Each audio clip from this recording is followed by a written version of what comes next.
লা- হ্যাঁ, আসসালামু আলাইকুম। সিনাপস কর্তৃক আয়োজিত physical medicine and rehabilitation FCPS part 1 এর জন্য আজকের এই ডেমো ক্লাসে আপনাদের স্বাগতম। আজকে আমাদের এই ডেমো ক্লাসে আমরা থেরাপিউটিক এক্সারসাইজ নিয়ে পড়বো। থেরাপিউটিক এক্সারসাইজ থেকে দেখা যায় যে আমাদের সেকেন্ড পেপার তো এখন ওইভাবে আলাদা নাই, কিন্তু আমাদের মোটামুটি 12-13টা এমসিকিউ এসবি এগুলো আসে। তো এক্সারসাইজ রিলেটেড যে প্রশ্নগুলো আসে এগুলো দেখা যায় ঘুরে ফিরে একই জায়গা থেকে আসতেছে। কখনো আইসোটোনিক এক্সারসাইজ, আইসোমেট্রিক এক্সারসাইজ, আইসোকাইনেটিক। তো আমাদের এই জায়গায় একটু বোঝার কিছু বিষয় থাকে। দেখা যায় যে আমরা যে প্রশ্নগুলো আসতেছে অনেকে হয়তো ওইগুলো জাস্ট মুখস্থ করে চলে যাচ্ছি, বা অনেক কিছু একটু ঘুরিয়ে দিলে বা একটু যদি অন্যভাবে ব্যতিক্রম ভাবে প্রশ্ন করা হয় তখন দেখা যায় যে এটা সেভাবে পারা যাচ্ছে না। তো এর যে বিষয়গুলো আছে, থেরাপিউটিক এক্সারসাইজ কোনটা আসলে কেমন এবং কোনটার সাথে আমাদের কি কি চেঞ্জ হয়, কেমন চেঞ্জ হয় শরীরে, এইগুলা নিয়ে আমরা একটু ফিজিওলজিক্যাল ইফেক্টস গুলা আজকে পড়ার চেষ্টা করব। তো আমার পরিচয় দিয়ে নিই, আমি doctor Mohammad Mahfuz Anam. FCPS part 2 trainee ছিলাম ফিজিক্যাল মেডিসিনে। কিন্তু বর্তমানে আমি এমডি ফিজিক্যাল মেডিসিনেই আছি, ফেজে রেসিডেন্ট হিসেবে। তো আমরা যদি এক্সারসাইজ নিয়ে প্রথমে দেখি যে এক্সারসাইজ কি, আমাদের যে কোনো any activity involving body movement and posture, অর্থাৎ আমাদের যে কোনো কাজই এক্সারসাইজ বলা যাবে যদি আমাদের বডি মুভমেন্ট হয় এবং পোশ্চারের কোনো চেঞ্জ হয়। থেরাপিউটিক এক্সারসাইজ আমরা কখন বলবো, এটা একটু বোঝার বিষয়। আমরা তো এক্সারসাইজ সবগুলোই কি কি থেরাপিউটিক বলতে পারবো? পারবো না। তো আমাদের এখান থেকে একটা দেখেন প্রশ্ন আসার মতো যে থেরাপিউটিক এক্সারসাইজের ক্যারেক্টারিস্টিক্স কি, এমসিকিউ ট্রু ফলস এর জন্য। যে prescription of bodily movement to correct an impairment, improve musculoskeletal function, maintain a state of wellbeing.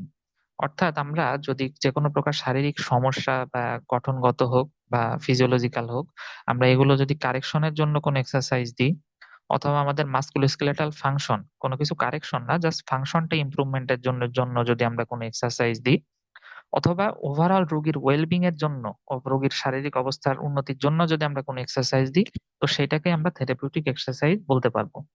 আমি প্রত্যেকটা জায়গা থেকে আপনাদের প্রশ্ন কেমন আসতে পারে এগুলা বলে যাব, এবং কোথা থেকে প্রশ্ন আসে বা বিগত আসছে সেটাও বলে যাব।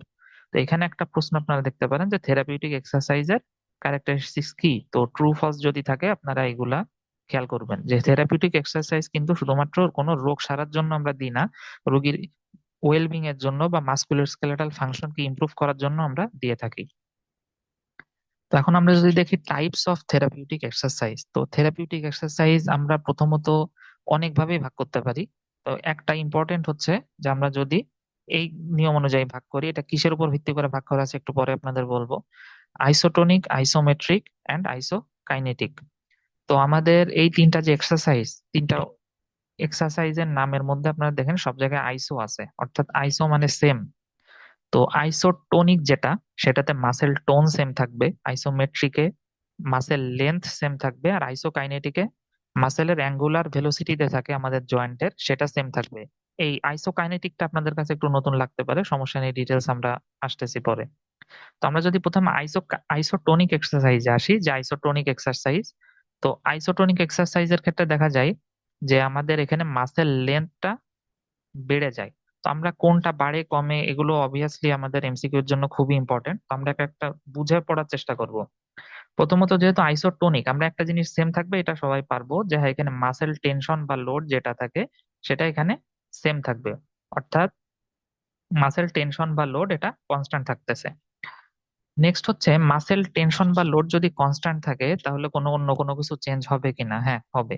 আপনি একটা জিনিস ভেবে দেখেন, আপনি একটা জিনিস, আপনাদের যখন মাসেলের মুভমেন্ট হয় বা জয়েন্টের মুভমেন্ট হয়, মাসেল কন্ট্রাক্ট করে, তো তখন যদি আমাদের টেনশনটা আমরা সবসময় সেম রাখতে হয়, আমি হাতে একটা বই নিলাম বা অন্য কোনো কিছু করলাম, তো আমাদের চাচ্ছি যে টেনশনটা সবসময় সেম রাখবো, অর্থাৎ মাসেলের উপর যে মাসেল টোন আছে এটা কোনোভাবেই বাড়বে না।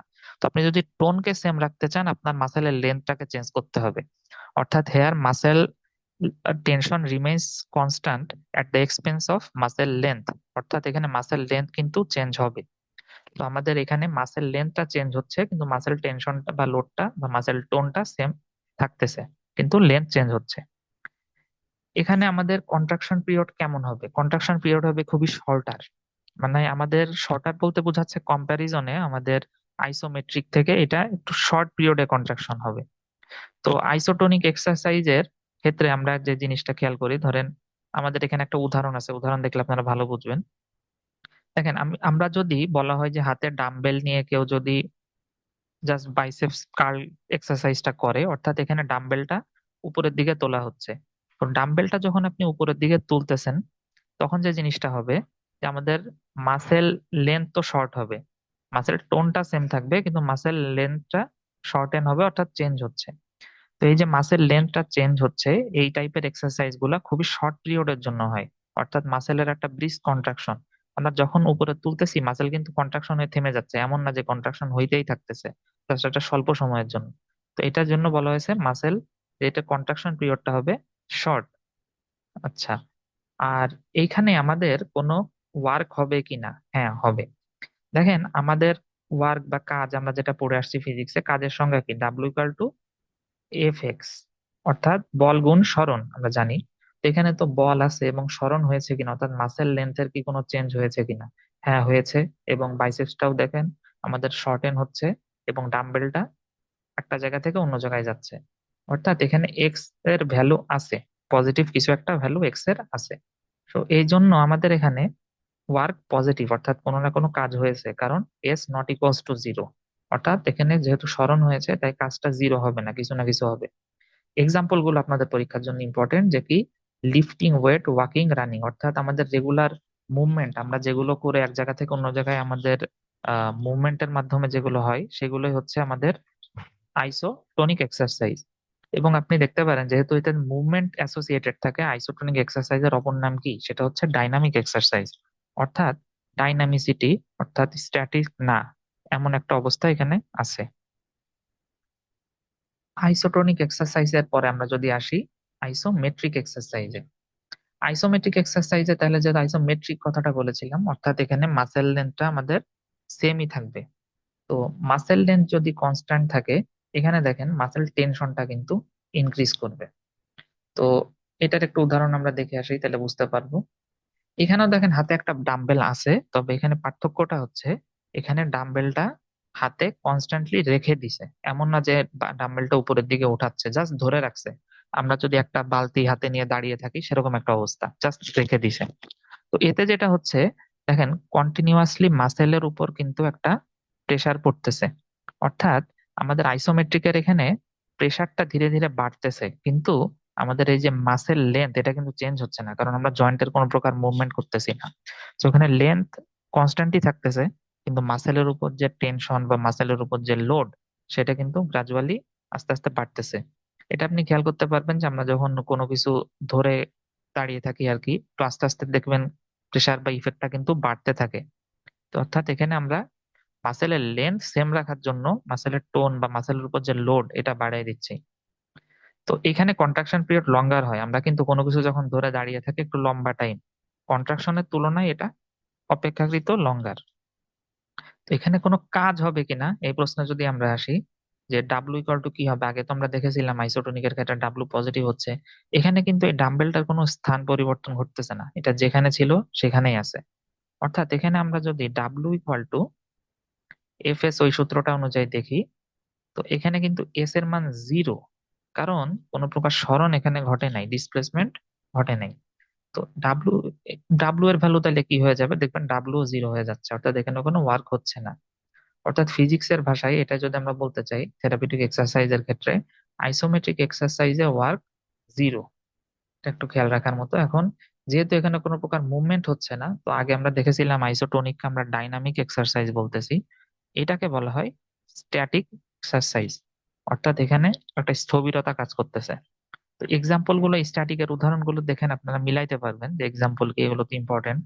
হোল্ডিং ওয়েট এগেইনস্ট গ্রাভিটি, গ্রাভিটির এগেইনস্টে যখন আমরা কোনো ওয়েট ধরে রাখি, অথবা প্লাঙ্কিং ও আছে, প্লাঙ্কিং এক ধরনের এক্সারসাইজ, অনেকটা পুশ আপ দেওয়ার মতো, জাস্ট বডি একটা নির্দিষ্ট পোস্টারে ধরে রাখা হয়, অর্থাৎ এখানে একটা স্ট্যাটিক অবস্থা থাকবে। নেক্সট আমাদের 3 নাম্বারটা, যেটা একটু অপেক্ষাকৃত আনকমন, যে আইসোকাইনেটিক এক্সারসাইজটা কি।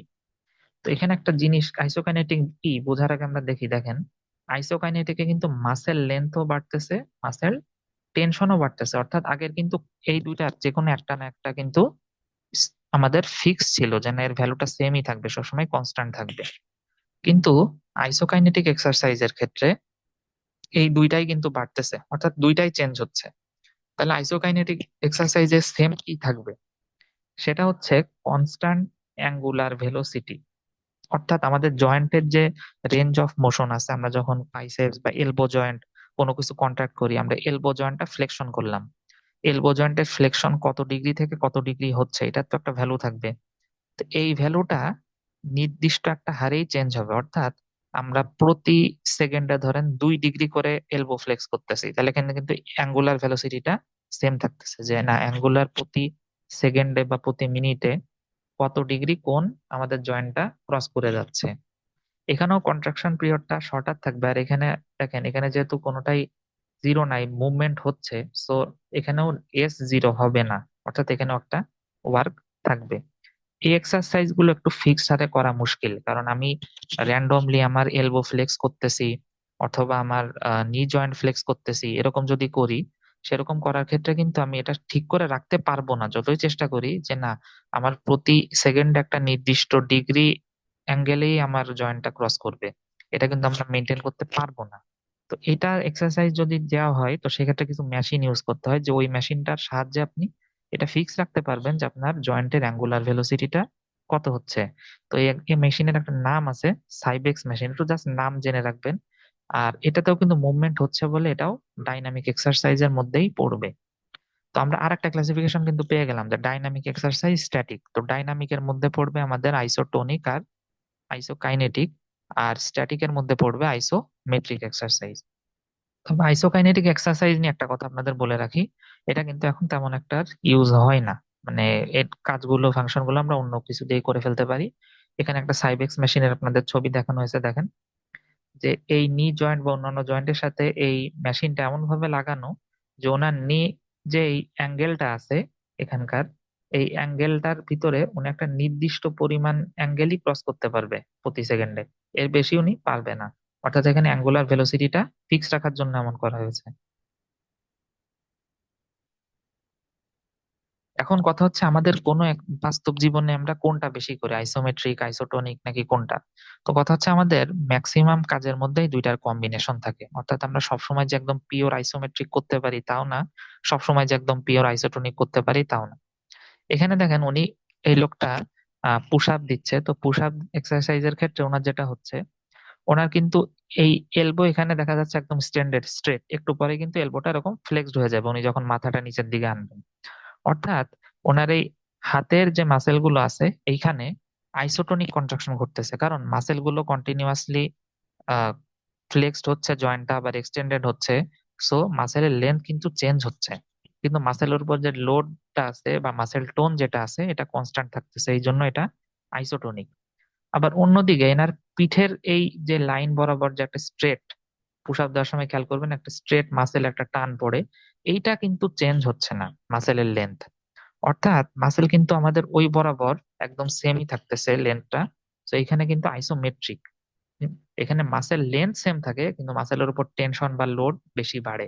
বিশেষ করে যখন নিচের দিকে যাবেন, তারপর যখন আবার উপরে উঠতে চান, দেখবেন পিঠে একটা টান অনুভব করি আমরা। ওই টানটা অনুভব করি এই জন্যই যে লোডটা বেড়ে গেল বা মাসেল টোনটা বেড়ে গেল, কিন্তু মাসেল লেন্থ কিন্তু চেঞ্জ হচ্ছে না এখানে। তো বাস্তবে ম্যাক্সিমাম ক্ষেত্রেই কম্বিনেশন দেখা যায়। তো আপনারা মোটামুটি ওইখান থেকে একটা জিনিস মাথায় রাখবেন, যে কোনো এক্সারসাইজ, ওইটা যদি আমাদের মাসেল লেন্থটা চেঞ্জ হয় ওইটা আইসোটোনিক হয়ে যাবে, আর যদি মাসেল লেন্থ চেঞ্জ না হয় তাহলে আইসোমেট্রিক হয়ে যাবে। এই সিম্পল সূত্রটা ইউজ করলে আপনারা মোটামুটি বুঝতে পারবেন যে এক্সারসাইজের এক্সাম্পল দেখে যে এটা কোন এক্সারসাইজের আন্ডারে পড়বে। আর আইসোকাইনেটিক যেটা বললাম, শুধুমাত্র সাইবেক্স মেশিন ছাড়া আলাদা তেমন এখন আর ইউজই হয় না। তো আমাদের এখান থেকে আসা হচ্ছে মোটামুটি এক্সাম্পল গুলা, যেগুলো আমরা পড়ে ফেললাম।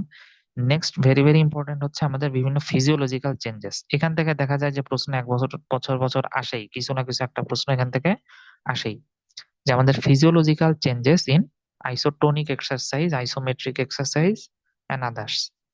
তো আইসোটোনিক এক্সারসাইজে আমাদের কি হয় এটা আমরা একটু বুঝে পড়ি, তারপর আমি আপনাদের চার্টে দেখাবো সবগুলো কম্পেয়ার করে। তো আমাদের যে আইসোমেট্রিক এক্সারসাইজ আছে, আইসোমেট্রিক এক্সারসাইজে দেখেন, সরি আইসোটোনিক এক্সারসাইজ, সেটার ক্ষেত্রে আমাদের আইসোটোনিকে কি হয় একটু আগে আপনাদের বললাম, যে আইসোটোনিক এক্সারসাইজের ক্ষেত্রে আমাদের মাসেলের যে টোন সেটা সেম থাকবে কিন্তু মাসেল লেন্থ চেঞ্জ হবে। আচ্ছা, তাহলে মাসেলের লেন্থ যদি চেঞ্জ হয়, এটাও আপনাদের আমি সূত্রের মাধ্যমে একটু আগে দেখালাম যে মাসেলের লেন্থ যদি চেঞ্জ হয় সেখানে কিন্তু মাসেলের ওয়ার্ক থাকে, অর্থাৎ মাসেল ওয়ার্ক কিন্তু জিরো না, এখানে কিছু না কিছু মাসেল ওয়ার্ক হবে। তো মাসেল যদি ওয়ার্ক করে, দেখেন মাসেল ওয়ার্ক করলে ওখানে কি হবে, মাসেল ওখানে রেসপিরেশন ইউজ হবে, এনার্জি প্রোডাকশন হবে মাসেল ওয়ার্কের জন্য। তো প্রথম কথা, এটার জন্য হিট জেনারেশন হবে, যেহেতু একটা এনার্জি প্রোডাকশন হচ্ছে, হিট জেনারেশন হবে। তারপরে কথা হচ্ছে যেহেতু এনার্জি রেসপিরেশন হচ্ছে, তো কার্বন ডাই অক্সাইড হবে, সেটা আবার আমাদের মাসেলের যে সাইটোপ্লাজম আছে তার ওয়াটারের সাথে H2CO3 করে একটা প্রোটন দিবে। এবং পাশাপাশি আমাদের যদি অ্যাক্টিভিটি বাড়তে থাকে, অক্সিজেন পর্যাপ্ত না থাকে, আমরা জানি মাসেলে ল্যাকটেট প্রোডাকশন হয় অ্যানারোবিক রেসপিরেশনের মাধ্যমে, তো সেটা হইতে পারে। তো এই তিনটা জিনিস মাসেল প্রোডাক্ট করলে মাসেল ওয়ার্ক হচ্ছে এই জন্য। তো আইসোটোনিক এক্সারসাইজে মাসেল ওয়ার্ক হয় আর এগুলো প্রোডাকশন হয়। এখন এই প্রত্যেকটা জিনিসই ল্যাকটেট, কার্বন ডাই অক্সাইড আর প্রোটন, এগুলা লোকাল ভ্যাসোডাইলেটর হিসেবে কাজ করে, অর্থাৎ ওই মাসেলের যে ব্লাড ভেসেল গুলো আছে সেগুলারও ডাইলেট করে দিবে। এখন মাসেলের ব্লাড ভেসেলকে ডাইলেট করে দিলে আমাদের নিচে দেখেন লেখা আছে যে টোটাল পেরিফেরাল রেজিস্ট্যান্স কমে যাবে। কথা হচ্ছে যে মাসেলের ভ্যাসোডাইলেশন হয়েছে, যে ব্লাড ভেসেল গুলো ছিল সেগুলার ভ্যাসোডাইলেশন হলে তো আমরা জানি রেডিয়াস বেড়ে গেছে, সো পেরিফেরাল রেজিস্ট্যান্সটা কমবে।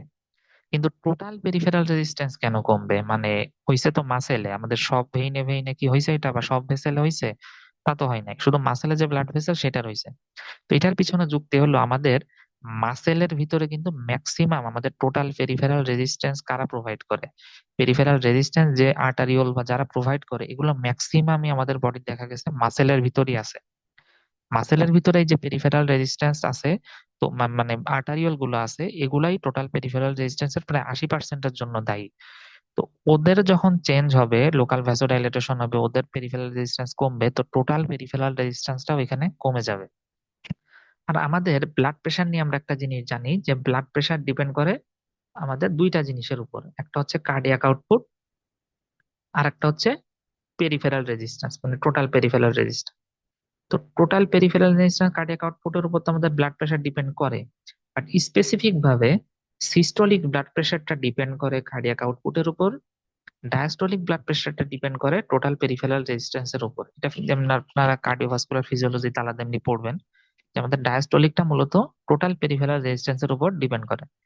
তো এইখানে দেখেন কি হয়েছে, আইসোটোনিক এক্সারসাইজে কিন্তু টোটাল পেরিফেরাল রেজিস্ট্যান্স কমে গেছে, তাইলে ডায়াস্টোলিক বিপি কি হবে, কমে যাবে।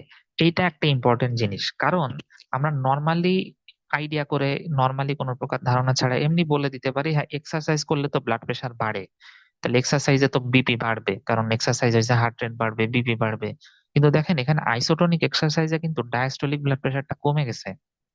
এইটা একটা ইম্পর্টেন্ট মানে আলাদা, এবং এইখান এই জন্য এইটা পরীক্ষায় দেয় বেশি, যে আমাদের আইসোটোনিক এক্সারসাইজে ডায়াস্টোলিক ব্লাড প্রেশার কি হয়, ডায়াস্টোলিক ব্লাড প্রেশার কিন্তু তাহলে কমে যাবে। আপনারা এখন মেকানিজমটাও জেনে নিলেন যে কিভাবে কমবে। এখন সিস্টোলিক ব্লাড প্রেশার কি হবে তাইলে, তাইলে দেখেন যখন আমরা এক্সারসাইজ করতেছি, স্পেসিফিক্যালি আইসোটোনিক এক্সারসাইজ, তখন অনেক সিম্প্যাথেটিক ডিসচার্জ হয়, কারণ আমাদের মাসেল টোন সেম রাখতে হয় এবং মাসেলের লেন্থ চেঞ্জ হয়, আবারও সেই বেসিক কথা। তো এই জন্য অনেক সিম্প্যাথেটিক অ্যাক্টিভিটি বাড়ে শরীরে। সিম্প্যাথেটিক অ্যাক্টিভিটি বাড়লে আমাদের স্ট্রোক ভলিউম, হার্ট রেট দুইটাই বাড়ে।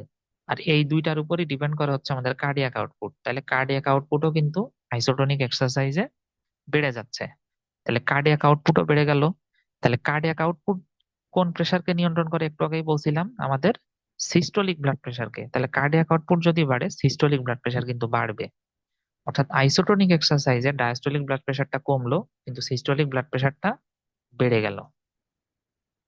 এখন আপনাদের দেখেন এখানে একটু গ্রাফে দেখানো হয়েছে যে ডিউরেশন অফ এক্সারসাইজের সাথে আমাদের সিস্টোলিক ব্লাড প্রেশার কিন্তু আস্তে আস্তে বাড়তেছে আইসোটোনিক এক্সারসাইজে, দেখলাম আমরা যা। আর ডায়াস্টোলিক ব্লাড প্রেশার কিন্তু আস্তে আস্তে কমতেছে, অর্থাৎ সিস্টোলিক ব্লাড প্রেশার বাড়বে, ডায়াস্টোলিক ব্লাড প্রেশার স্লাইটলি কমবে। তো এই দুইটার পার্থক্যই হচ্ছে আমাদের pulse pressure. So pulse pressure কিন্তু আইসোটোনিক এক্সারসাইজে বেড়ে যাবে।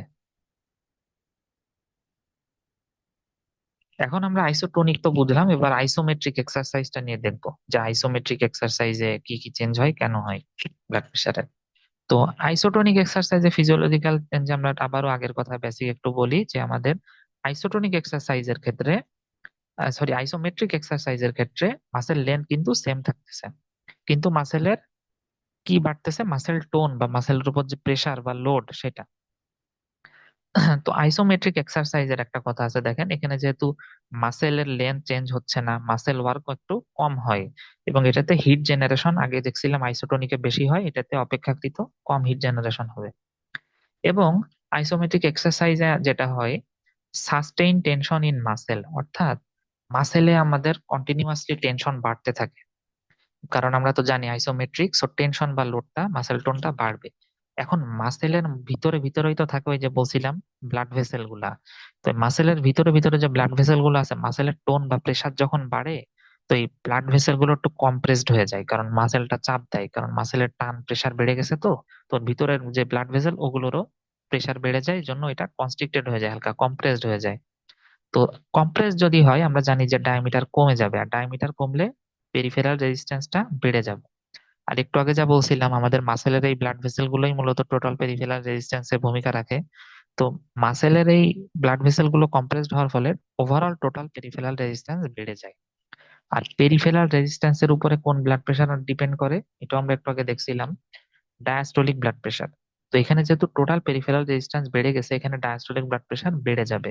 অর্থাৎ একটা আমরা খুবই ইম্পর্টেন্ট এবং পরীক্ষায় বারবার আসে এমন একটা পার্থক্য পেয়ে গেলাম, যে আইসোমেট্রিক এক্সারসাইজে ডায়াস্টোলিক ব্লাড প্রেশার বাড়বে, আর আইসোটোনিক এক্সারসাইজে কিন্তু ডায়াস্টোলিক ব্লাড প্রেশার কমবে। আর হার্ট রেট আর স্ট্রোক ভলিউমের উপর আমরা যদি ইফেক্টটা দেখি, দেখেন আইসোমেট্রিক এক্সারসাইজের জন্য হার্ট রেট বাড়বে, কারণ সিম্প্যাথেটিক অ্যাক্টিভিটি বাড়ে, সো হার্ট রেট বাড়বে, বাড়লো। কিন্তু টোটাল পেরিফেরাল রেজিস্ট্যান্স যখন বেড়ে যায়, তখন কিন্তু ভেনাস রিটার্ন কমে। কারণ যেহেতু পেরিফেরালি রেজিস্ট্যান্ট, তো ব্লাড কিন্তু খুবই স্মুথলি যে হার্টে ফেরত আসতে পারে ভেইন দিয়ে, সেটা না। তো ভেনাস রিটার্ন যদি কমে, স্ট্রোক ভলিউমও কমবে। তাহলে দেখেন হার্ট রেট বাড়ে, স্ট্রোক ভলিউম আবার কমে। তো দুইটার আমরা জানি দুইটারে গুণ করলে আমাদের পাওয়া যায় হচ্ছে কার্ডিয়াক আউটপুট। দুইটার গুণ করলে কার্ডিয়াক আউটপুটটা পাই আমরা। তো একটা বাড়ছে আর একটা কমছে।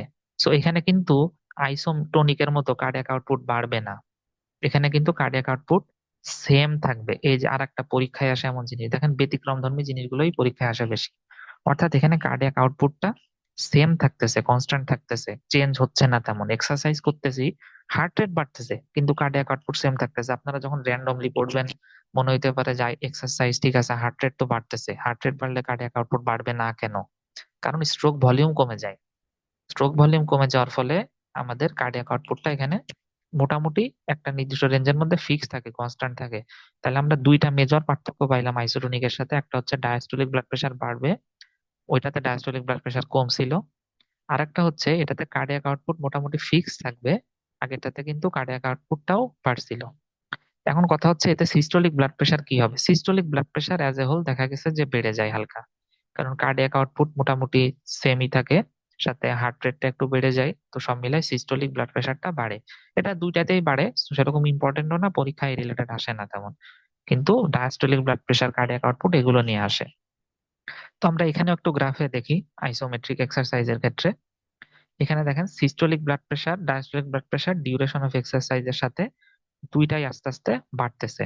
তো এখানে একটা বিষয় আছে, আগেরটাই কিন্তু পালস প্রেশার, মানে দুইটার পার্থক্য, এটা কিন্তু আগেরটাই বেড়ে গেছিল, কারণ দুইটা ওয়াইড হয়ে গেছিল। এখানে কিন্তু পালস প্রেশার কনস্ট্যান্ট থাকবে, কারণ আমার সিস্টোলিক ব্লাড প্রেশার যেমন বাড়তেছে, ডায়াস্টোলিকও তো সেই অনুপাতেই বেড়ে যাচ্ছে। তো দুইটার যে গ্যাপটা, এটা সেমই থাকে, কনস্ট্যান্ট থাকে। তো পালস প্রেশার বলা যায় যে সেম। আচ্ছা, এবার আমি বলছিলাম যেটা আপনাদের একটা চার্টে সব একবারে দেখাই দিব। তো এই যে অ্যাট এ গ্লান্স আপনারা দেখতে পাচ্ছেন যে কোন কোন ফ্যাক্টর আইসোটোনিক আইসোমেট্রিকে কেমন কি হচ্ছে। দেখেন সবুজ রং দিয়ে আমি যেটা দেখাইছি, সেটার মানে হচ্ছে এটা আইসোটোনিক আর আইসোমেট্রিক দুই প্রকারের এক্সারসাইজে এটা সেমই থাকবে, অর্থাৎ চেঞ্জ হবে না। হার্ট রেট দুইটাতেই বাড়ে, সিস্টোলিক ব্লাড প্রেশার দুইটাতেই বাড়ে।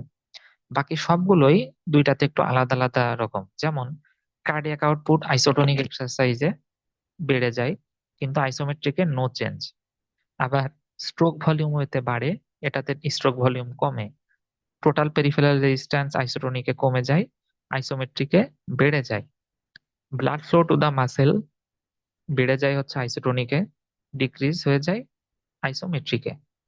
আবার ডায়াস্টোলিক ব্লাড প্রেশার, সেটাও একটু ইম্পর্টেন্ট, পরীক্ষায় আসে বারবার, যে আইসোটোনিকে কমে আর এই আইসোমেট্রিকে বাড়ে। আর পালস প্রেসার এটা দিয়ে ইনক্রিজ, এটা নো চেঞ্জ। দেখে অনেকগুলো মনে হচ্ছে, কিন্তু দেখেন এই সবগুলো আমাদের এতক্ষণ যে আলোচনা হয়েছে তার মধ্যে ছিল। তো আপনি যদি স্টেপ বাই স্টেপ বুঝে বুঝে করতে পারেন, তাহলে কিন্তু আপনি সবগুলোই এমনিই পারবেন নিজে নিজে বের করতে, যে হ্যাঁ, কোনটা বাড়বে কমবে বা কোনো চেঞ্জ হবে না, এমনিই পারবেন আশা করা যায়। আচ্ছা, এরপরে আমরা আদার টাইপস অফ থেরাপিউটিক এক্সারসাইজে যাব। তার আগে এইটুকু যা বললাম একটা খুবই ইম্পর্টেন্ট, আর মানে পরীক্ষায় বারবার আসে এমন একটা জিনিস। তো এখানে কারো কোনো সমস্যা আছে কিনা, থাকলে একটু জানান।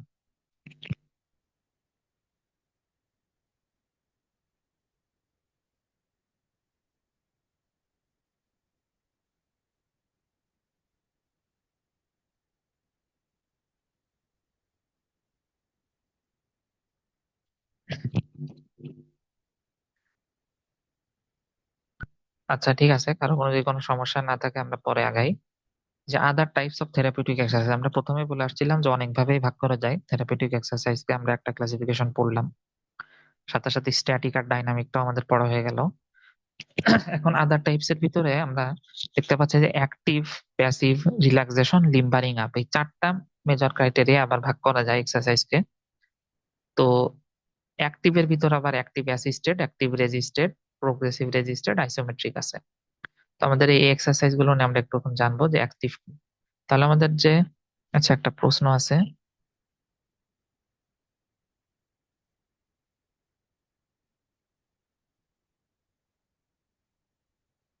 মাসেল স্ট্রেংথ কিসের উপর ডিপেন্ড করে, এসবি আসলে কি হবে?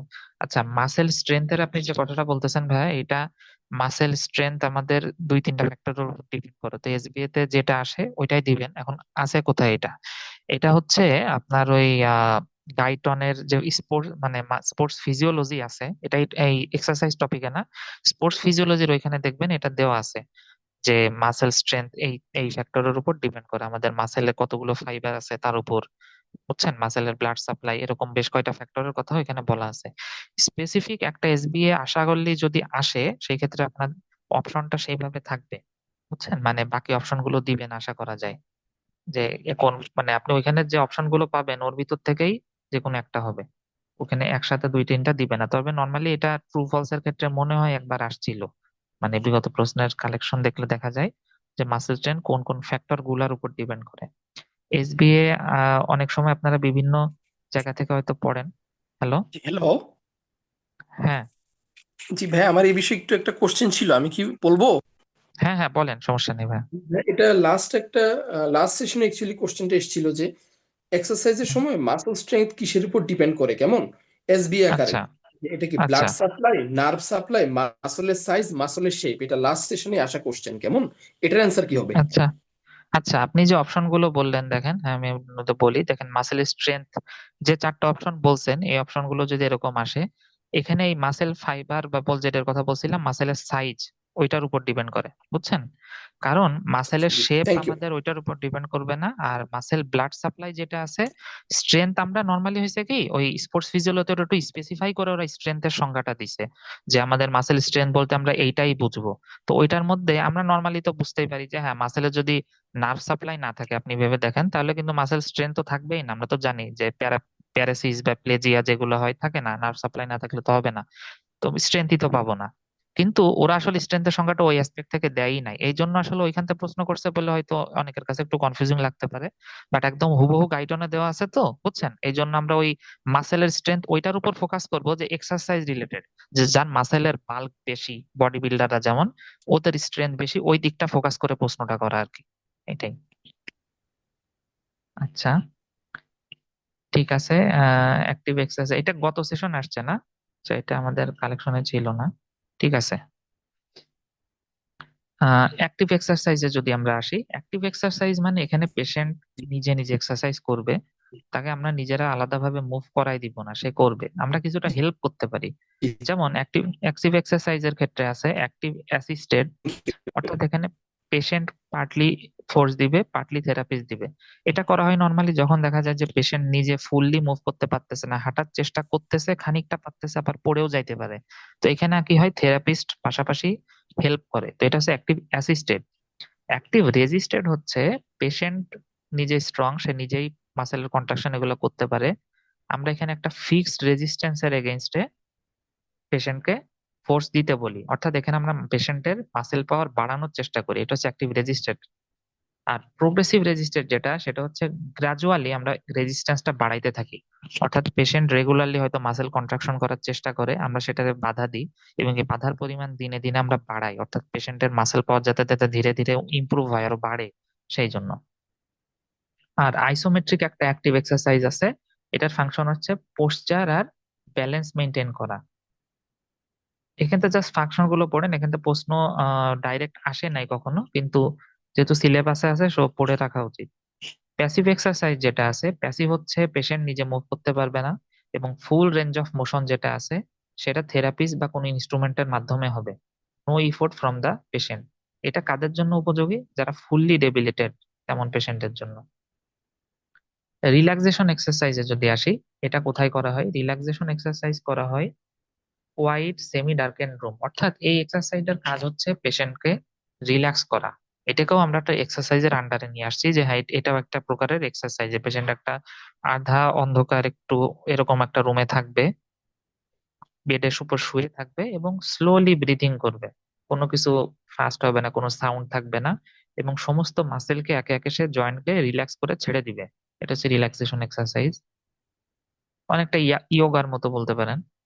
লিম্বারিং আপ এক্সারসাইজ এটা একটু আলাদা রকম, এটা হচ্ছে ম্যাক্সিমাম ক্ষেত্রে দেখা যায় এটা কাদের দেওয়া হয়? যাদের কোনো প্রকারের জয়েন্ট স্টিফনেস থাকে, কোনো আর্থ্রাইটিস বা কোনো কারণে যদি জয়েন্ট স্টিফনেস থাকে, পেইনফুল, এবং সে জয়েন্ট মুভ করতে পারতেছে না। আমাদের জয়েন্ট স্টিফ থাকলে সেটার এক্সারসাইজ হচ্ছে জয়েন্টটাকে মুভ করতে হবে। এখন পেশেন্টের তো অনেক ব্যথা, সে তো মুভ করতে পারতেছে না। তো এই ক্ষেত্রে আমরা যেটা করি, পেশেন্টকে প্রথমে একটা হট শাওয়ার দেওয়া হয়, গরম পানিতে গোসল করলে যেটা হয় দুইটা উপকার, একটা হচ্ছে তার পেইন সেন্সিটিভিটি কমে যায়, আর একটা হচ্ছে তার যে লিগামেন্ট বা এগুলা আছে এগুলা গরম লাগার ফলে হালকা একটু রিল্যাক্স হওয়ার মতো থাকে, তো আমরা ইজিলি জয়েন্টটাকে মুভ করতে পারবো। তো এটাকে বলা হয় লিম্বারিং আপ। তো রিউমাটোলজিক্যাল হ্যান্ড যাদের থাকে, বিশেষ করে রিউমাটোলজিক্যাল কন্ডিশন, সেগুলোর ক্ষেত্রে এটা দেওয়া হয়। এখন থেরাপিউটিক এক্সারসাইজের তাইলে গোল কি? আমাদের বলছিলাম যে এটা জাস্ট পেশেন্টের সুস্থ হওয়ার জন্য না, সুস্থ থাকার জন্য বা মাসেল পাওয়ার বাড়ানোর জন্য এগুলো হবে ইউজ। তো আপনারা এগুলো একবার রিডিং দিলেই পারবেন, এগুলো থেকে জাস্ট ট্রু ফলস আসার মতো আসতে পারে, তাছাড়া অন্য কিছু না, তেমন ইম্পর্টেন্টও না। Enable ambulation, release contracted muscle, mobilise joints, improve circulation, respiratory capacity, coordination, rigidity কমানো, ব্যালেন্স ইমপ্রুভ করা, এগুলা। আচ্ছা, আরো এক প্রকারের থেরাপিউটিক এক্সারসাইজের ক্লাসিফিকেশন, সেটা হচ্ছে আমাদের মেটাবলিজমের উপর ডিপেন্ড করে, যেটা অ্যারোবিকও হইতে পারে, অ্যানারোবিকও হইতে পারে। তো অ্যারোবিক অ্যানারোবিক এর মধ্যে আমরা যদি আসি, অ্যানারোবিক এক্সারসাইজ, অ্যানারোবিক এক্সারসাইজ খুবই শর্ট পিরিয়ড অফ টাইমের জন্য হয়, অর্থাৎ এটা খুব লং টার্মের জন্য হবে না। এটা কখন হয়? যখন আমরা দৌড়ানো বা কোনো অ্যাক্টিভিটি শুরু করি খুব ফোর্সের সাথে, তো তখন দেখা যায় আমাদের যে এটিপি গুলো জমা থাকে সেগুলো খরচ হয়ে যায়। এটিপি যখন জমা, এটিপি খরচ হয়ে যায়, তখনই আমাদের মাসেল ট্রাই করে নতুন এটিপি প্রোডাকশন করার। এখন আমাদের অক্সিজেন, আমরা এজন্য জানেন রেসপিরেটরি রেট বাড়ে, হার্ট রেট বাড়ে, কার্ডিয়াক আউটপুটও বাড়ে। তো এগুলো হয়ে আমাদের অক্সিজেন যে এক্সট্রা ব্লাডে ঢুকবে সেগুলোই মাসেলে তো যাবে, পৌঁছানোর আগ পর্যন্ত অক্সিজেন তো থাকে না, কিন্তু আমরা তো দৌড়াচ্ছি, আমাদের মাসেল কন্ট্রাক্ট করতেছে, তার তো এনার্জি দরকার। তো এই এনার্জির জন্য সে তখন অ্যানারোবিক মেটাবলিজমে সুইচ করে। অর্থাৎ এটা প্রথম দিকে হয়, এক্সারসাইজের কখন হয়? প্রথম দিকে, এবং খুবই শর্ট পিরিয়ড অফ টাইমের জন্য হয়, এবং এটা তখনই হবে যখন ইন্টেন্সিটি খুব হাই থাকবে, অর্থাৎ হাই ইন্টেন্সিটি এক্সারসাইজ করছি, সমস্ত এটিপি যা জমা ছিল খরচ হয়ে গেছে। এই অ্যানারোবিক সিস্টেমের মধ্যে আছে আমাদের ফসফাজেন সিস্টেম আর গ্লাইকোজেন ল্যাকটিক অ্যাসিড সিস্টেম। এই দুইটা সিস্টেম অ্যানারোবিক এক্সারসাইজের মধ্যে। মাসেল ফাইবারস এখানে যেটা থাকে সেটা হচ্ছে ফাস্ট টুইচ। আমরা মাসেল ফাইবার বা এই সিস্টেম গুলো নিয়ে আলাদা এক্সট্রা আমাদের যে মাসেল বা স্পোর্টস ফিজিওলজি আছে সেই ক্লাসগুলোতে পড়ানো হবে। কিন্তু এখানে একটু হালকা বলে রাখি যে আমাদের ফাস্ট টুইচ মাসেল ফাইবার যেগুলো আছে, নাম শুনে আপনারা বুঝতে পারছেন যেটা ফাস্ট অ্যাক্টিভিটির জন্য ইউজ হয়, এবং এই ক্ষেত্রে energy muscle metabolic system use করা হয় ফসফাজেন এবং গ্লাইকোজেন ল্যাকটিক অ্যাসিড। আমাদের অ্যানারোবিক এক্সারসাইজের কাজ কি, পারপোজ কি তাইলে? আমরা সেটা হচ্ছে, আমরা যেহেতু খুবই শর্ট টাইমের জন্য একটা ইন্টেন্স অ্যাক্টিভিটি করতেছি, এটা হচ্ছে আমাদের মাসেলকে ইন্টেন্স অ্যাক্টিভিটির জন্য প্রিপেয়ার করতেছি, অর্থাৎ মাসেল বাল্ক এবং মাসেল পাওয়ার বাড়ানো। অর্থাৎ এখানে আমাদের টার্গেট হচ্ছে মাসেলের বাল্ক বাড়াইতে হবে, মাসেলের পাওয়ার বাড়াইতে হবে। এই জন্য আমাদের মাসেলের যে ম্যাক্সিমাম পাওয়ারটা আছে সেটারে আমরা বারবার চ্যালেঞ্জ করতেছি, যতটুকু ওজন আমরা নিতে পারি তার চেয়ে বেশি ওজন একটা শর্ট পিরিয়ডের জন্য নিচ্ছি। তো এগুলো করতেছি হচ্ছে মাসেলকে চ্যালেঞ্জ করে, মাসেলের ফিজিওলজিক্যাল কোনোভাবে হাইপারট্রফি করে আমাদের মাসেল বাল্ক বাড়ানো এবং মাসেল পাওয়ার বাড়ানো। তো এর এক্সারসাইজ এই সংক্ষেপে আপনার মনে রাখতে পারবেন, শর্ট টাইম হাই ইন্টেন্সিটি। অর্থাৎ এই এক্সারসাইজ গুলো দেখেন, 100 মিটার ড্যাশ, খুবই জোরে অল্প সময়ের জন্য দৌড়ানো, ওয়েট লিফটিং, জাম্পিং, ড্রাইভিং। এই ডাইভিং, জাম্পিং এগুলো কিন্তু খুবই অল্প সময়ের জন্য, একটা লাফ দিলেন শেষ। অর্থাৎ এই অল্প সময়ের জন্য হাই ইন্টেন্সিটির অ্যাক্টিভিটি গুলা অ্যানারোবিক এক্সারসাইজ। এখান থেকে আপনাদের লাগবে হচ্ছে এক্সাম্পল এবং কোনটার পারপোজ কি। এটার পারপোজ হচ্ছে মাসেল পাওয়ার বাড়ানো। এবার যদি আমরা অ্যারোবিক এক্সারসাইজে আসি, এটা হবে অ্যানারোবিকের উল্টা। এটা হচ্ছে ডিউরেশন হবে লঙ্গার, অর্থাৎ তার লম্বা সময় ধরে চলতে থাকবে। একটু আগে বলছিলাম যে আমরা যখন অ্যাক্টিভিটি করতেছি তখন অক্সিজেন এসে পৌঁছানোর আগ পর্যন্ত অ্যানারোবিক সাপ্লাই মানে সাপোর্ট দিচ্ছে আমাদের। তো এর পরবর্তীতে মেটাবলিজম শিফট করে যাবে অ্যারোবিক এক্সারসাইজে। অর্থাৎ এখন অক্সিজেন কন্টিনিউয়াসলি আসতেছে, আমাদের ব্লাড সাপ্লাই সেইভাবে স্টাবলিশড হয়ে গেছে। তো এটা লং টাইম অফ পিরিয়ড ধরে হবে, খুবই লো ইন্টেন্সিটির। অর্থাৎ অল্প ইন্টেন্সিটির কাজ অনেক লম্বা সময় ধরে করতেছি আমরা, এটা পুরোপুরি অ্যানারোবিকের উল্টা। তো এখানে মেটাবলিক সিস্টেম অবভিয়াসলি অ্যারোবিক, সেজন্যই নাম অ্যারোবিক দেওয়া। এখানে খুবই স্লো অ্যাক্টিভিটি হচ্ছে, তাই মাসেল ফাইবার হবে স্লো টুইচ। আর এইটার পারপোজ কি, আমরা দেখছিলাম অ্যারোবিকে আমরা মাসেলকে বারবার স্ট্রেনকে চ্যালেঞ্জ করে স্ট্রেংথ বাড়ানো, কিন্তু অ্যারোবিক এক্সারসাইজের কাজ হচ্ছে আমাদের ইনডিউরেন্স বাড়ানো, কার্ডিওভাস্কুলার ইফিকেসি বাড়ানো। অর্থাৎ এখানে আপনাদের একটা এসবিএ টাইপের প্রশ্ন যেটা আসছিল আপনার সম্ভবত 22 সালে না 21 সালে, সেটা একটা বলে রাখি। সেটা হচ্ছে যে এমআই এর পেশেন্ট যদি হয়, অর্থাৎ ইসকেমিক হার্ট ডিজিজ আছে, পুরনো এমআই এর হিস্ট্রি আছে, এখন হার্টে হয়তো সিএবিজি করানো বা রিং পরানো এমন একটা। তো এর ক্ষেত্রে আপনি কোন এক্সারসাইজটা সাজেস্ট করবেন, সেটা হবে অ্যারোবিক। অর্থাৎ অ্যারোবিক এক্সারসাইজে কিন্তু আমরা হঠাৎ করে তাকে খুবই ভায়োলেন্ট অ্যাক্টিভিটি বা তেমন কিছু করতে বলতেছি না, স্লো ইন্টেন্সিটিতে অল্প লম্বা সময় ধরে করবে। এতে হবে কি, তার ইন্ডিউরেন্স বাড়বে, কার্ডিওভাস্কুলার ইফিকাসি বাড়বে। অর্থাৎ এটা হচ্ছে ধীরে ধীরে কোনো একটা জিনিস করা, নিজ আত্মস্থ করা, এমনটার সাথে জড়িত। এখানে দেখেন থাকে marathon run, cross country skiing, 10,000 metre skating, jogging. অর্থাৎ লম্বা সময় ধরে যে কাজগুলো করতে পারা যাবে খুবই লো ইন্টেন্সিটিতে, সেগুলো হচ্ছে অ্যারোবিক এক্সারসাইজ। এখন এই অ্যারোবিক এক্সারসাইজের যে ইফেক্টস আছে আমাদের বডি সিস্টেমের উপর, সেটা ইম্পর্টেন্ট। অ্যারোবিক এক্সারসাইজ আমরা দিচ্ছি কেন, ইন্ডিউরেন্স বাড়ানোর জন্য, যে ধীরে ধীরে তার ইন্ডিউরেন্সটা বাড়বে। তো ইন্ডিউরেন্স বাড়া বলতে আমরা কি বোঝাই দেখেন, আমরা যদি এক এক করে একটু দেখি, যে ইন্ডিউরেন্স বাড়া বলতে প্রথমত, যেহেতু তার কন্টিনিউয়াসলি অল্প অল্প করে এক্সারসাইজ সে করতেই থাকে, অ্যাক্টিভিটি করতেই থাকে, তো তার মাসেল গুলোতে ব্লাড সাপ্লাই রেগুলারই বেশি লাগে। তো তা আমাদের ওইখানে তখন মাসেলের আশেপাশে যে পেরিফেরাল ভাস্কুলাচার আছে, ক্যাপিলারি আছে মাসেলে, যেগুলো অক্সিজেন ব্লাড সাপ্লাই দেয়, তো ওদের উপর কন্টিনিউয়াসলি হালকা হালকা করে চাপ পড়তে থাকে, যে না প্রতিদিনই তো ব্লাড একটু একটু বেশি ক্যারি করাই লাগে। তো এখানে কিছু সাবস্টেন্স রিলিজ হয়, গ্রোথ ফ্যাক্টর রিলিজ হয়, এই জন্য ক্যাপিলারি আরো নতুন নতুন তৈরি হয়। তো ক্যাপিলারি ডেনসিটিটা এই জন্য বেড়ে যায় মাসেলে। অর্থাৎ আমাদের মাসেল এখন ব্লাড সাপ্লাই করার ক্ষমতাটা বেড়ে গেল অ্যারোবিক এক্সারসাইজের ফলে। তো এইটা যখন ক্যাপিলারি ডেনসিটি বাড়বে, ব্লাড সাপ্লাই বাড়বে, সো অক্সিজেন ইউটিলাইজেশন ক্যাপাসিটিও বাড়বে, কারণ অক্সিজেন বেশি বেশি দিচ্ছি আমরা, ও বেশি বেশি অক্সিজেন ইউটিলাইজেশনও করতে পারতেছে। এখন এইটা করার জন্য আবার ওর ভিতরে যে অক্সিডেটিভ এনজাইম গুলো লাগে, সেগুলো অ্যাক্টিভিটি সিনথেসিস বেড়ে যাবে। অর্থাৎ ওভারঅল ওর প্রিপেয়ার হচ্ছে যে বেশি বেশি অ্যাক্টিভিটি করতে পারবে। তার জন্য আমরা কন্টিনিউয়াসলি অল্প অল্প করে ওকে চাপ দিচ্ছিলাম বেশি বেশি তৈরি করতে, ও নিজেকে আস্তে আস্তে ওইভাবে মডিফাই করে নিচ্ছে মাসেল, যে যাতে ও ধীরে ধীরে আরো বেশি বেশি কাজ করতে পারে। অর্থাৎ এই সবকিছু মিলে ওয়ার্ক অ্যান্ড এক্সারসাইজ টলারেন্স কিন্তু বাড়বে। আগে দেখা গেল ও 10 মিটার দৌড়ায় হাঁপাই যায়, তো এখনো হয়তো 100 মিটার জগিং করে সমস্যা হয় না, আস্তে আস্তে সেটা আরো বাড়বে। অর্থাৎ এইভাবে নিজের ওয়ার্ক আর এক্সারসাইজ টলারেন্সটা বাড়াচ্ছে। আর এই ওভারঅল সবকিছু হচ্ছে কিন্তু ইনডিউরেন্স বাড়ানোর জন্য। অর্থাৎ আমাদের এই সবকিছু মিলে আমাদের ইনডিউরেন্স, যে এখন আমাদের সহ্য ক্ষমতাটা কত। আর এখানে যেটা হবে, যেহেতু আমরা অ্যারোবিক সিস্টেমে ধীরে ধীরে শিফট করতে পারছি দেখেন, অর্থাৎ আমাদের অক্সিজেন সাপ্লাই দেওয়ার ক্ষমতাটা বেড়ে গেছে মাসেলের ভিতর। আমি তো একটু আগে বলছিলাম যে আমাদের যখন অ্যাক্টিভিটি আমরা করি, তখন প্রথমে ভায়োলেন্ট অ্যাক্টিভিটিতে অ্যানারোবিক সিস্টেম কিছুক্ষণ মানে আমাদের সাপোর্ট দেয়, কারণ আমাদের তখনই অক্সিজেন ব্লাড আসতে পারে না। তো যে লোক অ্যারোবিক এক্সারসাইজ করছে, তার মাসেল ওগুলোকে ওইভাবে প্রিপেয়ার করে রাখছে, ইন্ডিউরেন্স বাড়ায় রাখছে, অক্সিজেন এখন খুব সহজেই ওর মাসেল পর্যন্ত নিয়ে যাইতে পারে খুব দ্রুতই। তো এখানে কিন্তু ওর ওই অ্যানারোবিক সিস্টেমের উপর ডিপেন্ডেন্সি কমে যাবে।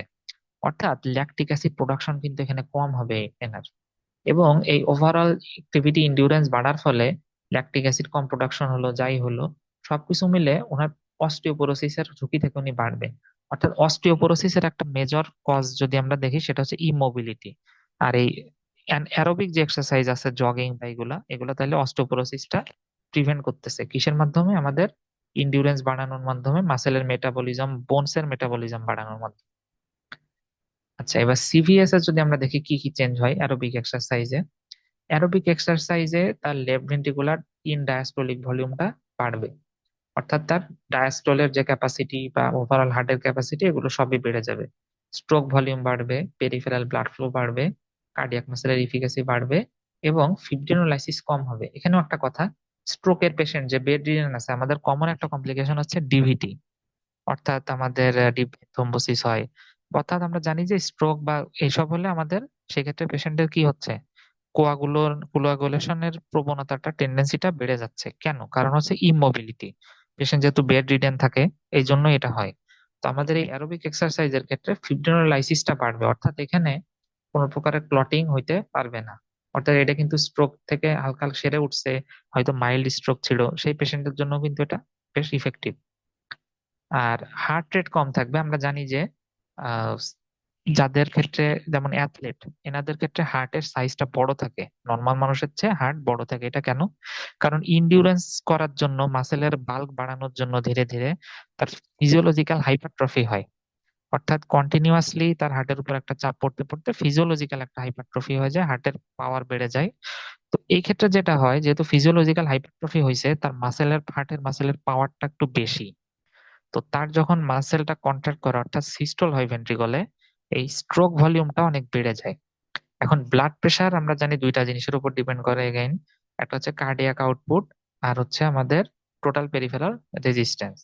তো আমাদের এই ক্ষেত্রে কার্ডিয়াক আউটপুট কিসের কিসের উপর ডিপেন্ড করে? কার্ডিয়াক আউটপুট, হার্ট রেট, আর স্ট্রোক ভলিউম। এখন আমাদের অ্যাথলেট বা যারা অ্যারোবিক এক্সারসাইজ করছে, তাদের তো স্ট্রোক ভলিউম বেশি। এখন স্ট্রোক ভলিউম বেশি হইলে তো কার্ডিয়াক আউটপুট বেশি হয়ে যাবে, কিন্তু সেটা তো হইতে গেলে শরীরের জন্য সমস্যা। তো সেটার জন্য কম্পেনসেটরি মেকানিজম হিসেবে অ্যাথলেটদের যেহেতু স্ট্রোক ভলিউম বেশি থাকে, তাদের হার্ট রেটটা একটু কম থাকে।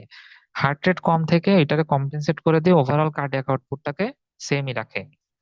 সো এই জন্য বলা হয়েছে যে decrease heart rate at given oxygen uptake, অর্থাৎ হার্ট রেটটা একটু কমে যায়, ব্লাড প্রেশারটা একটু কমে যায়, এবং টোটাল পেরিফেরাল ভাস্কুলার রেজিস্ট্যান্স কমে। আর যে বলছিলাম যে কোয়াগুলেশনের টেন্ডেন্সিটা কমে যায়, এই জন্য দেখেন প্লাটিলেট অ্যাগ্রিগেশনও কমে যাচ্ছে। এরপর আমরা মেটাবলিক যদি ইফেক্ট গুলো দেখি, উপকারী কি হয়, এইচডিএল বাড়বে, ফ্যাটি অ্যাসিড বাড়বে, টলারেন্স বাড়বে, এন্ডোরফিন রিলিজ বাড়বে। অর্থাৎ যেহেতু কন্টিনিউয়াসলি অল্প অল্প করে আপনি শরীরকে চাপ দিচ্ছেন, এন্ডোরফিন রিলিজ হয়, যেটা আমাদের বডির ওপিওয়েড, এটা ইন্ট্রিনসিক ওপিওয়েড, এটা পেইন সেন্সিটিভিটি এগুলো কমায়। ট্রাইগ্লিসারাইড কমবে, ব্লাড গ্লুকোজ লেভেল কমবে, পেইন থ্রেশহোল্ড যেটা বলছিলাম এন্ডোরফিনের জন্য, পেইন থ্রেশহোল্ড বা পেইন এগুলোও কমবে।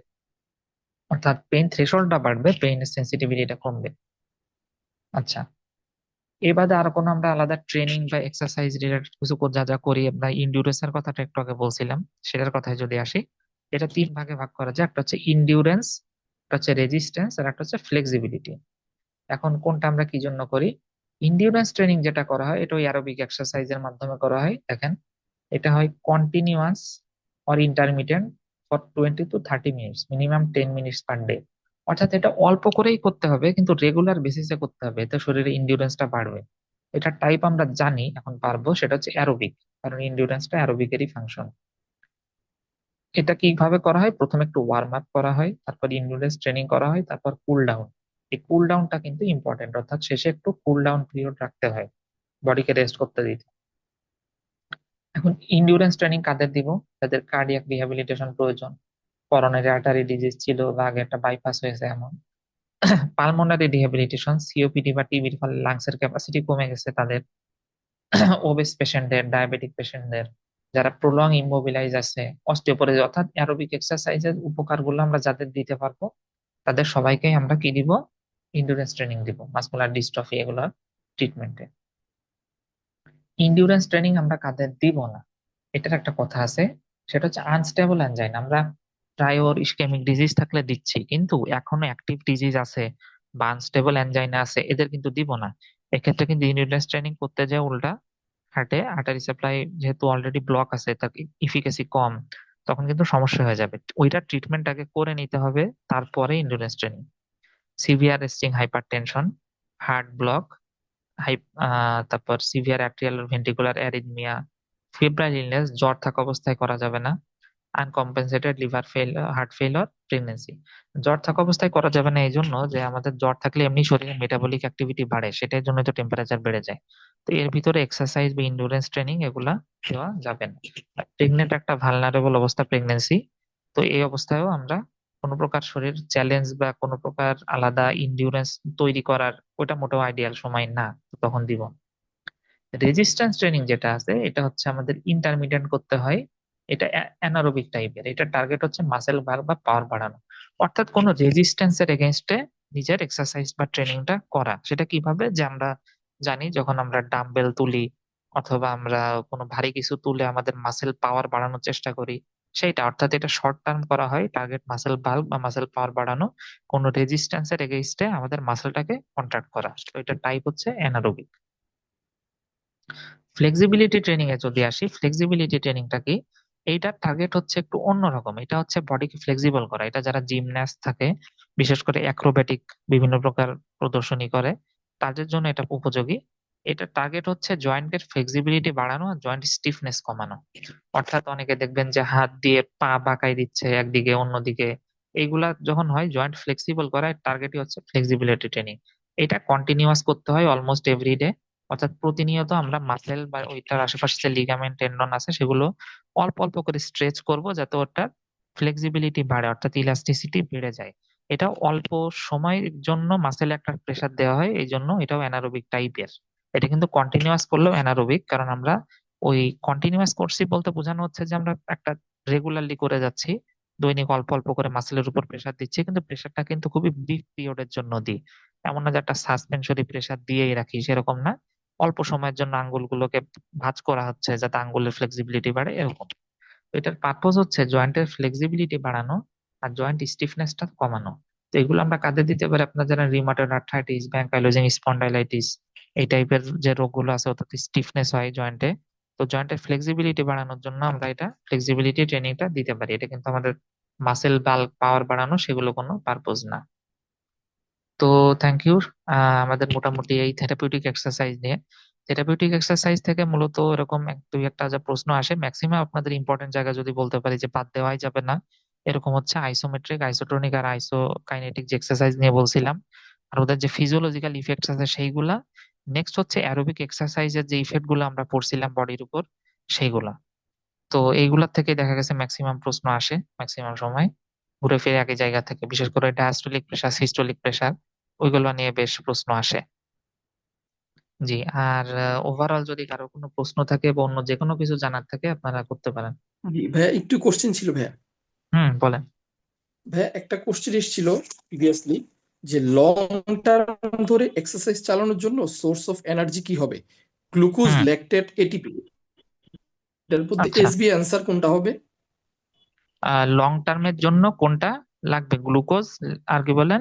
লং টার্ম ধরে এক্সারসাইজ চালানোর জন্য সোর্স অফ এনার্জি কোনটা হবে? Glucose, lactate, ATP? আচ্ছা, দেখেন লং টার্মের জন্য গ্লুকোজ, কারণ হচ্ছে আমাদের এটিপি যে সোর্স ওরা বলছে আসলে তো লাগে এটিপি, কিন্তু এটিপি যেটা আছে ওরা এটিপি বলতে ওই যে again দেখেন এটিপি তো প্রোডাকশন হবে নাইলে আর এনার্জিকে, কিন্তু ওরা এটিপি বলতে বুঝাইছে যেটা, সেটা হচ্ছে ওই যে আমাদের প্রথমে কিছু এটিপি অলরেডি মাসেলের ভিতর থাকে, ক্রিয়েটিন ফসফেট এটিপি এরকম থাকে, ওইটা ইমিডিয়েটলি শেষ হয়ে যায়।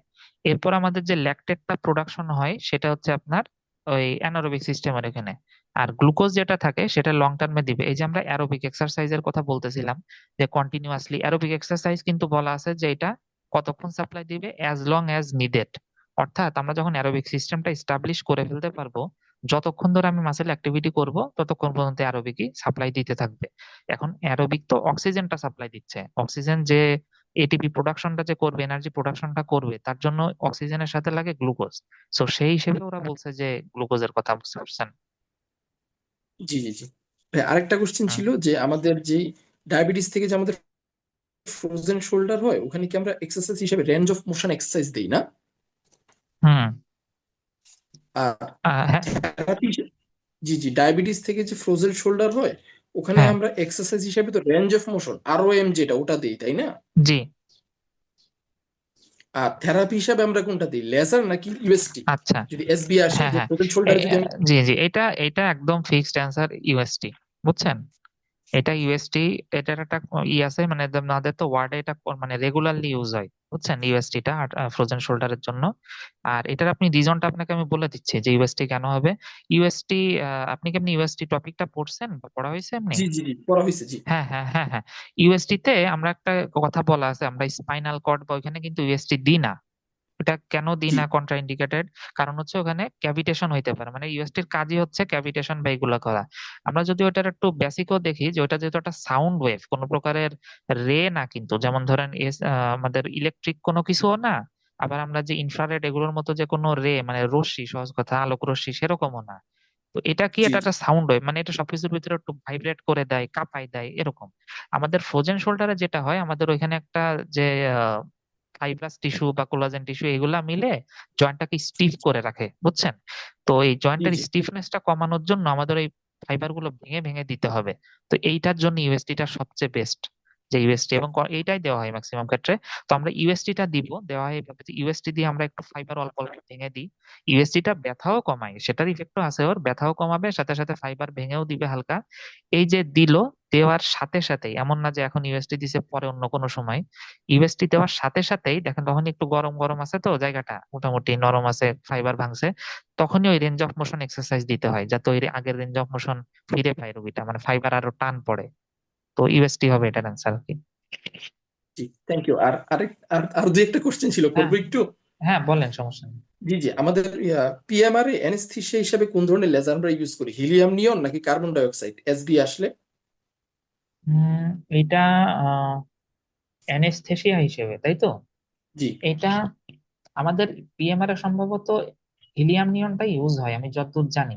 তবে এক্সাক্ট, মানে প্রথম কথা হচ্ছে ভাই, লেজার এখন ইউজ উঠে গেছে খানিকটা, বুঝছেন, আমাদের পিএমআর আসলে আচ্ছা এখন আচ্ছা, সত্যি কথা হচ্ছে পিএমআর এ লেজার ইউজ হয় না এখন। জি জি জি ওই আগের বইতে ছিল, বা ধরেন আগে পিএমআর এক সময় ইউজ হতো, সেই হিসেবে আসলে আপনাদের পার্ট ওয়ানের জন্য লাগবে পরীক্ষায় পড়া, কিন্তু আসলে ইউজ হয় না, তো এই জন্য বলতে পারতাম। তবে হিলিয়াম নিয়নটা ইউজ হইতো, এটা শুনতাম। কার্বন ডাইঅক্সাইডটা সম্ভবত আহ ওটিতে অ্যানেস্থেসিয়া হিসেবে ইউজ হয় বোধহয়, না ওটিতে? আর না, যদি ওটিতে অ্যানেস্থেসিয়া হিসাবে কোন লেজার, তখন কোনটা হবে? না, না, তখন কি হিলিয়াম নিয়ন হবে? না, না ভাই, বলি শোনেন, প্রথম কথা হচ্ছে লেজারের ইউজ গেছে কমে, বুঝছেন, আসলে অ্যানেস্থেসিয়া হবে না ওটিতে ভাই, বা অন্য কোনো কোশ্চেন আসছে তো, আমি মানে হ্যাঁ, কি হ্যাঁ, আমি বুঝছি, কোশ্চেন হ্যাঁ, আসার হ্যাঁ, সাপেক্ষে আসলে কনফিউশন গুলো কথা বলতেছিলাম। হ্যাঁ, হ্যাঁ, না সমস্যা নেই, আপনি প্রশ্ন করছেন ওটা না, আমি আপনার এমনি জানাচ্ছি যে এটা আমাদের কাছে, এই জন্য একটু আমি একটু দেখে জানাচ্ছি আপনারা, বুঝছেন, কারণ আমাদের ইউজ হয় না। আহ লেজার ইউজ হয় একমাত্র এখন শুধুমাত্র ডার্মাটোলজি, ডার্মাটোলজি ছাড়া অন্য কোথাও এখন লেজার আসলে ওইভাবে ইউজ হয় না। আহ দাঁড়ান, আমি একটু ওটা আমাদের দেখে হিলিয়াম নিয়নটা আমাদের পিএমআর ইউজ হয়, ওটা অ্যানেস্থেসিয়া জন্য কি না, সেটা আপনি পরের প্রশ্নটা একটু করেন, আমি এটা সেটা দেখি, দাঁড়ান। আচ্ছা ভাইয়া, তারপরে আরেকটা ভাই, আমাদের যদি এসবি আকারে আসে যে অস্টিওআর্থ্রাইটিস, আমরা থেরাপি কোনটা দিই? মানে আমাদের তো থেরাপির মধ্যে তো অনেকগুলো থেরাপি অনেক ডিজিজে দেওয়া যায়, যদি এসবি এর জন্য স্পেসিফিক আসে, তাহলে আপনারা ক্লিনিক্যালি ভাইয়া কোনটা প্র্যাকটিস করেন বেশি, বা ওয়ার্ডে কোনটা দিতে দেখেন আচ্ছা, অস্টিওআর্থ্রাইটিসে? অস্টিওআর্থ্রাইটিস, জি, জি, অস্টিওআর্থ্রাইটিস এর জন্য যেটা আছে এখানে, আপনার অস্টিওআর্থ্রাইটিস এর ক্ষেত্রে বিশেষ করে ওই যে লাম্বার রিজনে হয়তো, ধরেন, হ্যাঁ, নি অস্টিওআর্থ্রাইটিস যেটা তো একটা হয়, বুঝছেন, কিন্তু আমাদের জি, ম্যাক্সিমাম ক্ষেত্রে লাম্বার রিজিয়ন, যে lumbar spondylosis, low back pain, mechanical যে ব্যাক পেইন বয়স্ক মানুষদের হয়, এক্ষেত্রে আসলে জি, এসডব্লিউডি টা প্র্যাকটিক্যালি ইউজ হয়। এসডব্লিউডি, বুঝছেন? আমি আপনারে তাহলে এসবি দুই আসলে কি তিনটা এসডব্লিউ? হ্যাঁ, হ্যাঁ, এসডব্লিউডি দিবেন আপনি, এখানে এমডব্লিউডি ও দিতে পারেন, তবে এমডব্লিউডি টা তো মাসেলের জন্য স্পেসিফিক বেশি, বাট এই জন্য এসডব্লিউডি টা বেশি ইউজ হয়। আচ্ছা ভাইয়া, তারপরে আরেকটু হ্যাঁ, থেরাপি রিলেটেড একটু কোশ্চেন ছিল, মানে যদি হ্যাঁ, এসবি আপনি করেন, আকারে সমস্যা আমাদের নেই। আসে যে আমরা মানে জিবিএস এ কোনটা দিব, তারপরে আমাদের বেলস পালসিতে কোনটা দিব, যেমন বেলস পালসি জিবিএস দুইটাতেই তো আইআরআর, এফএনএস, পিএনএফ, ইএসটি এগুলো তো অনেক কিছু ইউজ হয়, এসবি আসলে কোনটা দিব ভাইয়া? মানে প্রশ্নটা আরেকবার একটু বলেন, এসবি এর কোনটা? ভাইয়া আমরা যেমন থেরাপির ক্ষেত্রে, যেমন আইআরআর থেরাপি, ইএসটি, পিএনএফ, মানে আমরা থিওরিটিক্যাল পড়াশোনার ক্ষেত্রে আমরা তো দেখি যে হুম। বিভিন্ন থেরাপি বিভিন্ন ডিজিজে দেওয়া যায়। এখন আমি হ্যাঁ, যদি স্পেসিফিক আসে যে আমি বেলস পালসিতে কোন থেরাপি দিব, এটার অ্যান্সার কি হবে? আচ্ছা জিবিএস এ কোন আচ্ছা। থেরাপি দিব, মানে এসবি অ্যান্সার আসলে কি দিব ভাইয়া পরীক্ষার জন্য? আপনার যে ইয়ে যেটা আছে, বেলস পালসি যেটা আছে, সেটাতে জি, ইনফ্রারেড দেওয়া হয়, বুঝছেন? এসবি এটা আছে ভাইয়া। হ্যাঁ হ্যাঁ, এসবিএ। এটা তো হচ্ছে জি, ইনফ্রারেড আমরা দিই, ইনফ্রারেডটা দিই। আর হচ্ছে জিবিএস যেহেতু এ। থেরাপি জিবিএস এর ক্ষেত্রে যেটা আছে দেখেন, জিবিএস এর ক্ষেত্রে আমরা ইএসটি একটা আছে যেটা, ওইটা জি জি দেওয়া জি হয়, ESP। ইএসটির। ইএসটি, হ্যাঁ ওইটা, ইলেকট্রিক স্টিমুলেশন যেটা, ওইটা। ভাইয়া আর আমাদের যে প্লেক্সোপ্যাথি যেগুলো আছে, যদি আর্বস পেলসি বা ক্লামকিস প্যারালাইসিস এগুলাতে বলে, এগুলাতে যদি হুম। আমাদের থেরাপি আসে যে আমি এসবি আকারে, তখন অ্যান্সার কোনটা দিব? আচ্ছা, বলতেছে আপনার, আমাদের শুধুমাত্র ওই যে বেলস পালসির ওইটা ধরেন আইআরআর দিচ্ছি, আর ওইটাতেও ইএসটি দিতে পারি। আর আমি ইএসটির ওই ব্যাপারটা একটু বলি। ধরেন আমাদের মাসেল কন্ট্রাক্ট করতো, আপার মোটর নিউরন লেশন বা লোয়ার মোটর নিউরন লেশন, কোন একটা কারণে আমাদের মাসেল এখন আর কন্ট্রাক্ট করতেছে না, একটাতে তো টোন বেশি থাকবে আর একটা টোন কম থাকবে। সেটা যাই হোক, মেন কথা হচ্ছে মাসেল তো উইক আছে, এখন মাসেল পাওয়ার কমে গেছে, তাই না? সেটা জিরো জি হইতে জি পারে, আমরা তো পাওয়ারের গ্রেডিংও জানি। এখন এই যে মাসেল কাজ করতে পারতেছে না, এখানে আপনি কোন থেরাপিটা দিবেন? তাহলে দেখেন, এখানে কিন্তু নার্ভ প্যারালাইসিস এর জন্য আপনি কোন একটা কাজ করতে পারতেছেন না, মানে মাসেল কন্ট্রাক্ট করতে পারতেছেন না। তো এই রাইট। মাসেলটাকে যদি আপনি এই অবস্থায় রেখে দেন, সেটা ওই যে মাসেল অ্যাট্রফি হয়ে যায়। এইটা জি প্রিভেন্ট করার জন্য আমরা আর্টিফিশিয়ালি, হ্যাঁ পেশেন্টে তো রিকভারের একটু টাইম দিবই, আমরা বেসিক ট্রিটমেন্ট ওগুলা তো দিবই, পাশাপাশি এই মাসেলটা যাতে কন্ট্রাক্ট না করতে করতে এটা যাতে অ্যাট্রফি না হয়ে যায়, অথবা আমরা খানিকটা হেল্প করি না, পেশেন্ট হয়তো হালকা একটু ইলেকট্রিক ইম্পালস যাচ্ছে ওইখানে, সেটা এনাফ হচ্ছে না মাসেল কন্ট্রাকশনের জন্য, আমরা বাকিটা সাপ্লাই দিই, সেটা দিলেও তো কন্ট্রাক্ট হবে। এই কাজগুলো করার জন্য হচ্ছে ইএসটি। অর্থাৎ ইএসটির কাজ হচ্ছে ইলেকট্রিক স্টিমুলেশন, যেটা সেটা হচ্ছে আমাদের এই ব্রেনের সেরেব্রাল কর্টেক্স থেকে স্টিমুলেশন, যে আমাদের মাসেলকে যেভাবে কন্ট্রাক্ট করে, তো সেই কাজটা আমরা একটা আলাদা থেরাপি দিয়ে করাই দিচ্ছি, সেটা হচ্ছে ইএসটি দিয়ে। এক্ষেত্রে আমরা নিডল বা কোনো কিছু আমরা ওই পেশেন্টের মাসেলের ভিতর রাখি, রেখে ইচ্ছা করে আমরা কন্ট্রাক্ট করাই মাসেলটাকে, কারণ হচ্ছে যাতে একটা ব্যায়ামের মধ্যে থাকে, বুঝতে পারছেন, মাসেলটা জি জি অ্যাট্রফি না জি। হয়ে যায়। তো এরকম যখনই কোনো প্যারালাইসিস বা এরকম কিছু পাবেন, বুঝবেন ওখানে ইএসটি টা দেওয়া হয়। আচ্ছা, আর একটা আপনারা বলি, যদি কোনো ব্যথা হয় নার্ভ রিলেটেড, যেমন ধরেন আমাদের পিএলআইডি, অথবা যেখানে ব্রাকিয়াল প্লেক্সোপ্যাথিতে একটা পেইনের কথা যদি বলে, যে কোনো নার্ভ রিলেটেড পেইন কমানোর জন্য হচ্ছে টেন্স। তাহলে একটা জি মানে ইএসটি আপনি এসবিএস জানলেন আমরা যে, টেন্স দিব। হ্যাঁ টেন্স, তাহলে নার্ভ রিলেটেড ব্যথা টেন্স, মাসেল কন্ট্রাক্ট করাইতে হবে, প্যারালাইসিস টাইসিস হয়ে গেছে, সেটার জন্য ইএসটি। মাসেল একদমই কাজ করতে পারতেছে না, প্যারালাইসিস যা হয়েছে ওইটা জীবনে কোনোদিন ঠিকও হবে না, তখন আমরা একটা ওই যে এফএনএস ইউজ করি। এফএনএস মানে যে ফাংশনাল নিউরোমাসকুলার যেটা জি আছে, জি নিউরোমাসকুলার প্রস্থেটিক স্টিমুলেটর। যেটা, যে ওইটা হচ্ছে জাস্ট পার্মানেন্ট সারা জীবনের জন্য ওর ওটা ইউজ করে যাইতেই হবে, কারণ ওটা ঠিক হবে না।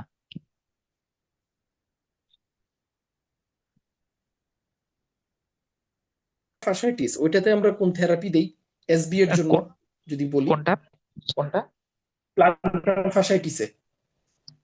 আচ্ছা, প্লান্টার ফাসাইটিস যেটা আছে আমাদের, প্লান্টার ফাসাইটিস এর ক্ষেত্রে আমাদের একটা প্লান্টার ফাসাইটিসে থেরাপি বেশ কয়টা দেওয়া যায়, কিন্তু আপনি এখানে ইয়ে দিতে পারবেন, ইউএসটি টা বেশি ভালো, বুঝছেন? কারণ এই এখানে যে ফাসা ইনফ্লামেশন এক্সামে থাকে আসলে তো ভাই এসবিএ তে। হ্যাঁ হ্যাঁ, ইউএসটি দিবেন।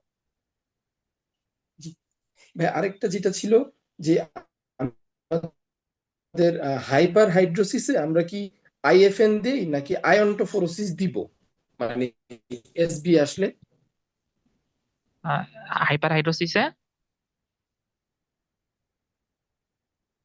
ভাই আইএফএন দিব নাকি আয়ন্টোফোরোসিস দিব, মানে এসবিএ যদি আসলে কি আয়ন্টোফোরোসিস হবে না? হ্যাঁ, আইএফএম টা কি বোঝাচ্ছেন, মানে বুঝলাম না। এসবি মানে আসলে কি আয়ন্টোফোরোসিস হবে অ্যান্সার?